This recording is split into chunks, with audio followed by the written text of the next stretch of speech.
Mic check. 1 2 1 2. What's going on, everyone?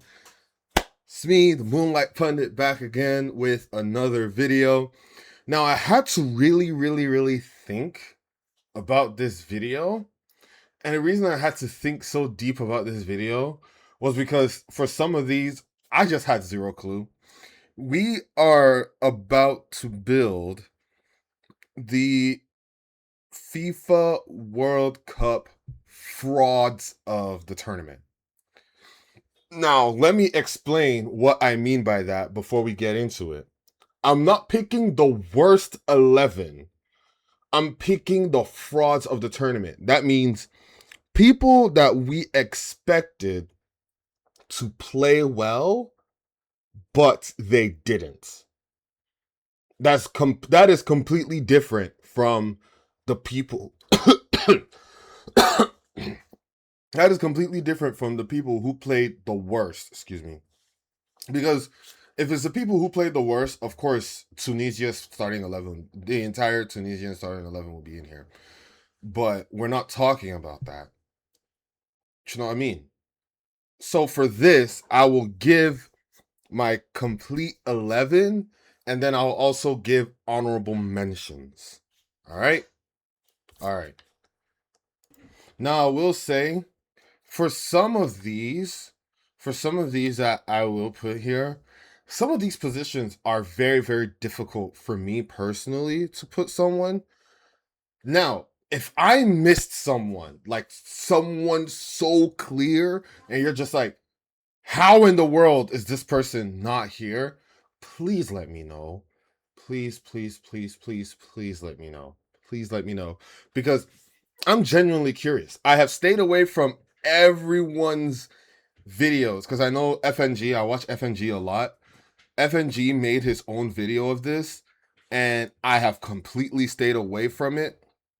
And my reason from staying away from it is because I want my own individual assessment. I want my own thing before I go and watch FNGs, you know? So, yeah, without further ado, let's begin. Now, this is what we'll be using. This is something that I created. It's called the Pitch 11. First off, we will start with goalkeeper. In my opinion, the goalkeeper that disappointed the most, and the reason he disappointed was not really because he was expected to come in and do wonders. It was because this guy is actually not a bad goalkeeper, but my goodness, he sucked. My goodness, he sucked.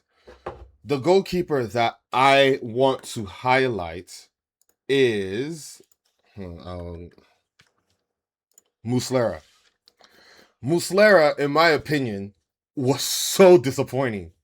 And we remember the absolute horror show he had against Cape Verde. It was completely bad. I feel bad for him. I do feel bad for him because it's gotta be very it's gotta be very what's the word? It's gotta be very humbling for you to be taken off of the pitch like that. Also, this does say left mid, right mid. These two will just be center mids, and then this center mid will be my cam position. That's how I'm gonna do it. Or I'll just put 3 center mids. All right, next, I don't have to speak much about Muslera. Next, we're going on right back, and the person I have picked for right back is Jules Koundé. I've picked Jules Koundé. France made it to the semifinals. Yes. Jules Koundé was good in the attacking third of that right side. Yes. But in my opinion, he made a lot of defensive errors. This might be zero ball knowledge for me, personally. I don't think you're above criticism, even if your team made it far. The other player that I was thinking about was João Cancelo. But, I mean, similar to Koundé, he played very well up front. He played very well going up, but back there, he just wasn't as good. As a matter of fact, I might pick João Cancelo over Jules Koundé because I think Koundé might have had... but I feel like I just had higher expectations for Koundé. See, this is already being very inconsistent because The back line, the defense was so difficult for me to pick. It was so difficult for me to pick because the defense is not really something that you really that you take that you take account of when it comes to games. But Jules Koundé definitely, not definitely, but Jules Koundé was the one that I thought, you're a bit of a defensive liability on here. People are attacking your side. They're running past you pretty easily, you know? So, all right. And then we're going to the first center back position. I'm pretty nailed on this one. I have Gabriel. What? I don't know. Gabriel Magalish. I think is that how you pronounce his name? I don't know how you pronounce his name. But Gabriel. I have Gabriel for this position. Where do I? Gabriel, coming into this World Cup, was touted as the best defender in the world. The best defender in the world. Like him and Saliba, a lot of people would never argue it with you that Gabriel and Saliba were the best defenders in the world. Brother. Again in that Norway game, that was bad. That was pretty bad. Especially that standoff when he stood off what's his face? Holland, for Holland to shoot. Holland really made you his son again. Like this ain't even, because that's one of the rivalries, forward versus defender rivalries going on right now. It's Holland versus Gabriel. And oh my goodness, I don't think that's gonna be a rivalry for much longer, because Gabriel, you got packed up. You got packed. You got packed completely up. I'm not gonna lie. All right. Next. Hold on. Can I animate this? I think this is kind of better. I tried to zoom into the pitch more and also make my face cam bigger. There is this weird black space like on the side. Sorry about that. I don't know what to put there. This I'm trying to get consistent when it comes to uploading videos, so bear with me.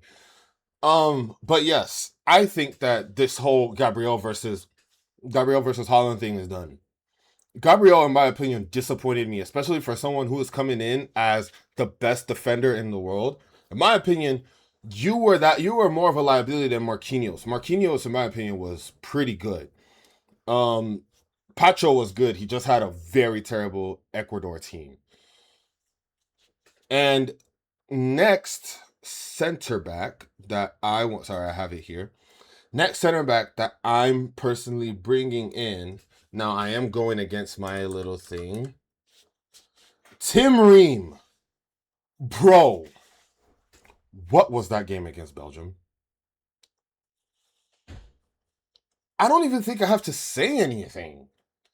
I don't think I have to say anything, bro. That game was bad. I don't know that. Shout out to was it Fries or Freeze, the United States goalkeeper. He should be an honorable mention here. He was pretty good, but my God, that game against Belgium just put your stock in the mud, completely in the mud. So I have Tim Ream over here. For my left back, I have gone with another Arsenal player.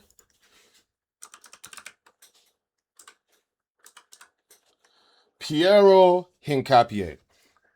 Special shout out to Nahuel Molina. Molina was my pick until I remembered Hincapié's stinker throughout this World Cup. He was getting burned by almost everyone. And let's not even talk about that game against Mexico. Bro, you got... I mean, Arsenal fans, bro. I don't know what it is. I don't know what it is with Arteta and these players playing so well for Arsenal. Because in my opinion, Hincapié was so good for Arsenal. And Gabriel, in my humblest opinion, and I'll be honest, he was top 3 center backs in the world. In the world coming into this World Cup. For me, it was him, Saliba, and Virgil van Dijk. The three of them were the best defenders in the world. And I know that Virgil van Dijk, I know that Liverpool had a very terrible season. And that Virgil van Dijk with that twerk defending thing that he always does. But Virgil van Dijk is still, I still hold him to a very, very great standard. You can also give a special shout out to Upamecano and Jonathan Tah as like the some of the best defenders coming into this World Cup. But Gabriel and Saliba were always in that top three. Okay, maybe the Virgil van Dijk shout is crazy, but Gabriel and Saliba were always in that top three. They were so good. And Hincapié was also really, really good in that Arsenal backline. Not this display, bro. Not this display. But we're going to keep moving. We're going to go into the midfield now. You guys know I have so many problems with a particular team I'm about to point out. The first midfielder on the chopping block, the first midfielder is the best midfielder in the world, Vitinha. What a horror show. For the defenders, I can barely come up with anything to say because I don't really pay too much attention to defenders. But Vitinha, bro. Bro. Against I think it was either Croatia or Spain, Vitinha made one forward pass and it was incomplete. He made one. What a terrible display from someone who is supposed to be the best midfielder in the world. Third in Ballon d'Or voting. According to Ballon d'Or voting, because first was Dembele, second was Yamal, third was Vitinha. According to Ballon d'Or voting, you are the best midfielder in the world, and you are the third best player in the world. 0 assists. Taking the ball, passing it back. Horror show. Absolutely horror. It was so bad. It was despicable. It was disgusting. I don't even know how many more words I can say to how terrible this display was. Absolute shite. Absolute blunder. Absolute garbage. Absolutely despicable. Oh my God. It was terrible. I can't even continue to speak, bro.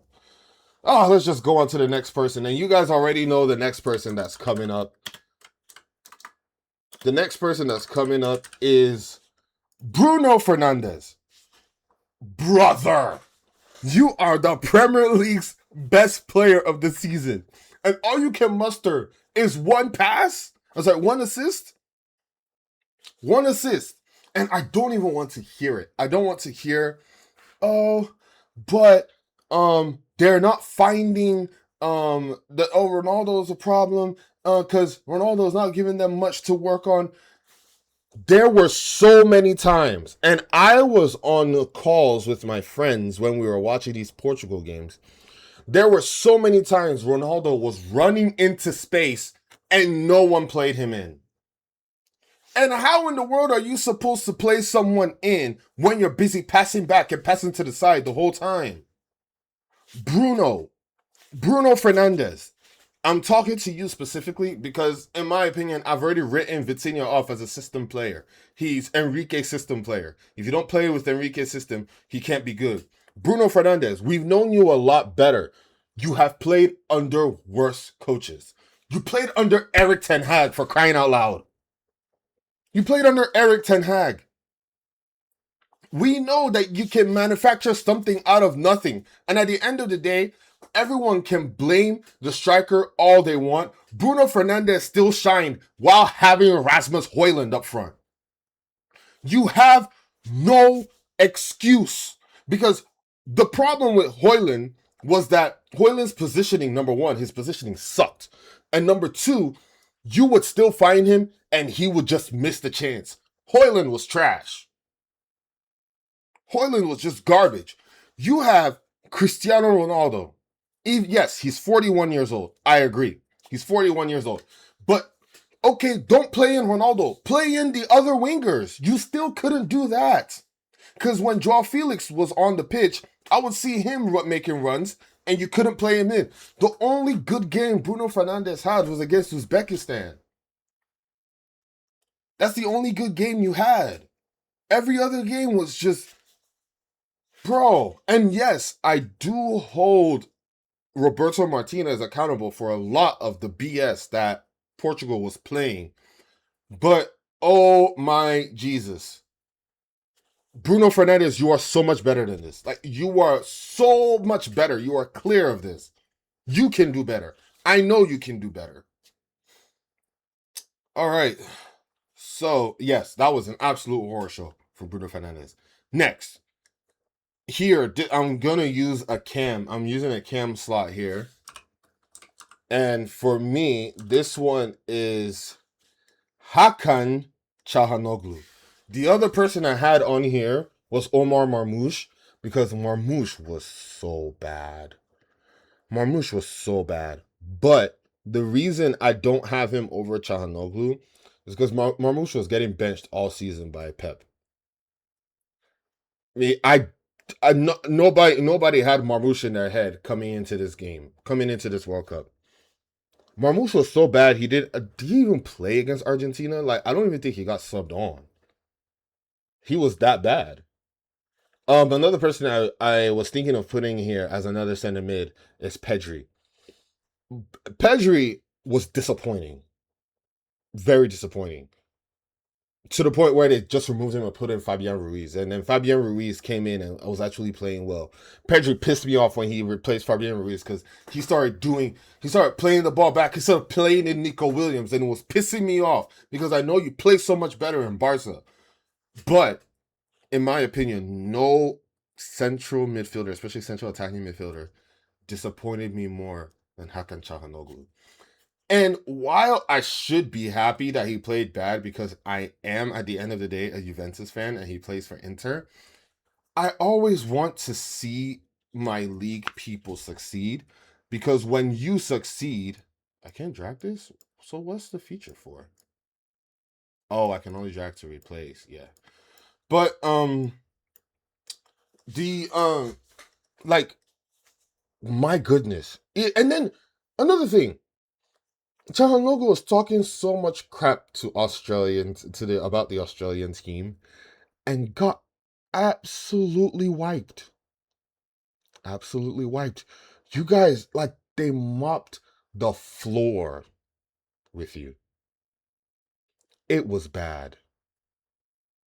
It was bad. Like, and Australia, I think they lost 2-0. Was it 1-0 versus Australia? You couldn't find one goal. You couldn't pick out someone, Çalhanoğlu, after having, in my opinion, a really good season with Inter. He had a really good season with Inter. Came in, talked all that cash money about how they have more talent and how they're better, and did that. That was distasteful, in my opinion. Terrible performance. All right. Now down to the forwards. Whoo! I believe this one is on every single person's mind who is from the United States. The person I have for this is Christian Pulisic. Where do I start with Christian Pulisic? You stunk up the gaff. Let me take the Gold Cup off. Let me take that time off. Let me take the is it CONCACAF Gold Cup? Let me take that time off so that I can rest, so that I can be ready for the World Cup. Christian Pulisic's words. The United States expected you to perform, to come out and put on a show against Belgium. Excuse me, sorry, geez, I keep burping. How many times was Christian Pulisic dispossessed? I think he turned the ball over 11 times. Brother. Out of all of the people I am disappointed in this list, Christian Pulisic is probably the one that let me down the most, considering that I was supporting the United States, which is my second home. Of course, I'm Nigerian. Grew up in Nigeria. Love my country, but Nigeria didn't make it, obviously. So, of course, the country that I was supporting, not above all, because I was supporting Portugal way more. Well, the country that I was supporting was the United States. And my goodness, Christian Pulisic. Like Tim Ream is really here because of that Belgian game as well. And also because I couldn't think of another center back. And I'm saying I might be missing someone vital. And I'm so scared that I am missing someone that I'm like, how in the world did I not say that? I'm not saying Lacroix because Lacroix is not what's the word? Lacroix is not experienced. Lacroix is not experienced, and he came in all of a sudden. So I'm not including him. But so that's why I have Tim Ream here. But Christian Pulisic, my goodness, you're probably the flop of the tournament. Like you are probably the fraud of the tournament. Everyone thought you were gonna turn up, and I mean, in my opinion, the flop of the tournament is Vitinha. But Christian Pulisic, take a bow, man. My goodness, that was bad. For right wing or the second forward, I'm going for is someone who has been in the headlines because of that particular play. You know the play I'm talking about. Alexander Sorloth, the coach of Norway, playing Holland and Sorloth together. I personally believe that was a mistake. If you're going to play Holland and Sorloth together, it needs to be a flat 4-4-2. Have them both as strikers. Playing Sorloth out as a right wing or a right mid is crazy to me. That is crazy to me. A special shout out for this position. And I might be thinking of replacing it because Alexander Sorloth, he was bad. In my opinion, he was bad. He was really, really bad. Not really, really bad. He was bad. He really wanted to score and he put himself over the team. But I might be doing something here and I might be replacing Alexander Sorloth with one player that I really, really, really, really love. I'm sorry. I'm sorry to do this, but I think that he deserves to be here. Julian Alvarez. Apart from that strike against Switzerland, nada. For someone that everyone is fighting for your signature, nada. You did nothing. Absolutamente nada. Nothing. You did nothing. The entire World Cup. Nothing. This was a terrible display. And in that final versus Spain, when Messi didn't have the magic, which is a very, very, very, very rare thing to happen. When Messi didn't have the magic, they needed someone else to step up. And Julian Alvarez, it was your turn. You needed to make something happen. And you didn't. Was he injured in the beginning of the World Cup? I don't know. But he started that game. And he played a lot of the knockouts too. I don't count Lautaro Martinez because Lautaro is Lautaro Higuain. He always plays bad in an Argentine shirt. Always. But Julian Alvarez, man. Barcelona is literally trying to sign you for, was it 100 mil? And you drop that stinker. That stinker. Whew. Boy, am I glad that I'm not an Argentine fan. I'd be cooking you right now. Anyway, to round out the entire team, for my striker position, I have one person in mind. Igor Thiago.